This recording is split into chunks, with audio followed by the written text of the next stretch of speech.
Okay. 1, 2, 3, 4, 5, 6, 7, 8, 9, 10. Right. Back over here. What's interesting about the current pain scale is that the medical professionals at the hospitals are the last ones to have it updated. According to Janet Acker on October 13th of 2022, the Department of Defense independently developed their own pain chart, which overlaid the Jones-Davis pain chart almost perfectly, meaning that the military came to the same conclusion that the pain chart needed to be updated.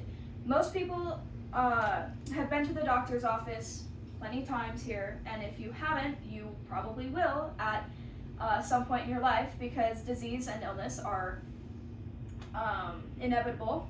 So it's important that as a patient, everyone understands the pain scale today and what is wrong with it. After doing much research on it, talking about the pain scale today, I will try to explain everything in terms and just in a way that everyone can somewhat understand. Doctors and patients should stop using the current pain scale because it needs to be updated with better specificity and a lower pain threshold to effectively treat people. The current pain chart makes it easier for medical professionals to gaslight and belittle patients' pain, and because the pain chart is based on patients' perception rather than how the nervous system responds. Most people don't even think about how doctors could give treatment based on the pain scale. People usually don't bring it up with their doctors because it's so normalized in society. People don't also do that much research on it because it's not that well known that it's not accurate. The benefits of the current pain scale, according to Melissa Raich at the Mayo Clinic Press on February 8th of 2023, are that it's quick and easy to use, it helps track pain over time, and it informs treatment plans. However, it is completely subjective, and it's limited to the experience of pain depending on the person, such as pain tolerance, pain history, emotional state, different activities they do, fluctuation, etc. It's all also based on numeric numbers that the patient gives the doctor, rather than the actual nervous system response. Also, depending on what kind of pain score you give the doctor, you can get different quality care, and it's also completely overused, which delays long-term outcomes. There are a list of problems, but starting with examples, doctors typically say that a 10 is the worst pain imaginable, such as breaking a bone in two, or just other not great examples. But again, it's also completely subjective.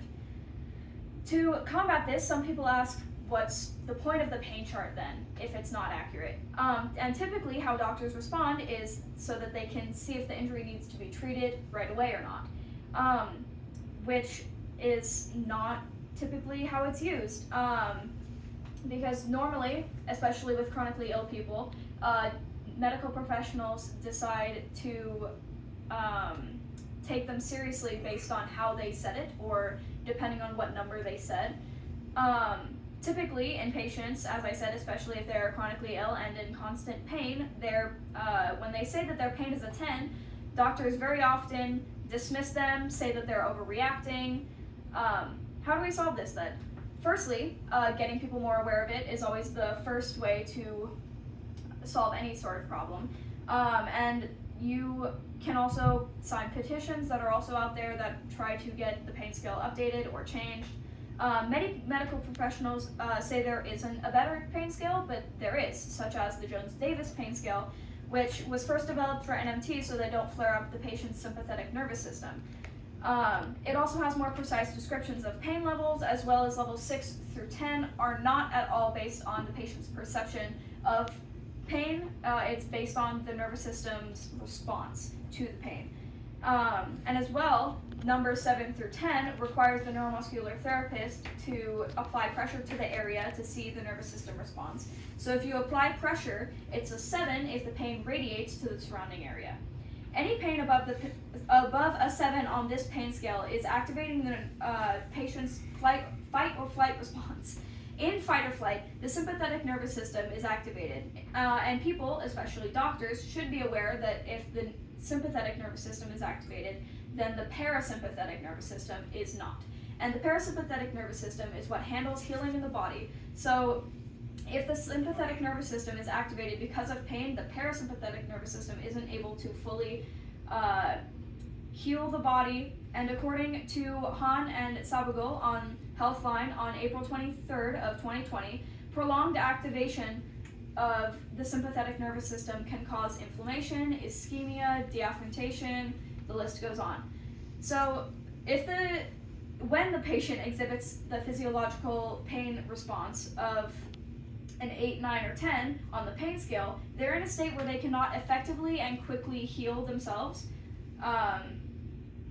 So you would have to get them back to the parasympathetic state and can naturally heal the body. So a severity number of 7 on this pain scale in many regards irrelevant. Maybe civilian medicine should take notice and hopefully update their pain scale if getting through to people and talking about it and signing petitions one day. The consequences of leaving it aren't very good either. Doctors will continue to gaslight and ignore a patient, particularly chronically ill people and people who won't even know that it's a problem. But the benefits of doing something about it is that it can stop it can stop people from getting the shorthand when it comes to their health and going to the hospital. Doctors would be better able to diagnose and treat patients, and it also leaves chronically ill people with a better chance of getting the treatment that they actually need. Those are the in detail versions of why we need to update the pain scale, but the current pain chart doesn't make it easier for medical professionals to actually treat their patients. It just makes it easier for them to gaslight them and just tell them that they don't know what they're talking about. There aren't many benefits. It is quick and easy to use, but the consequences very much outweigh the benefits because it's subjective, limited view of pain experience, as I said earlier, pain tolerance, pain experience, or history, the emotional state, different activities, fluctuations, etc. Again, with the pain score, depending on the pain score that you give them, it is, you are given different quality of care. Doctors and patients should stop using the current pain scale because it needs to be updated with better specificity and a lower pain threshold to treat people efficiently. Most people must consider how doctors could treat them based on their based on the pain scale. People don't usually bring it up with their doctors because it's so normalized in society that people just trust that it works when it doesn't. I implore you, the next time you go visit the doctor, talk to them about it, hear what they have to say, and do your research because people don't do much research on things like this, but it can be very important. I have to go quick roll again. 1, 2, 3, 4, 5. 4, 5, 6, 7, 8, 9, 10.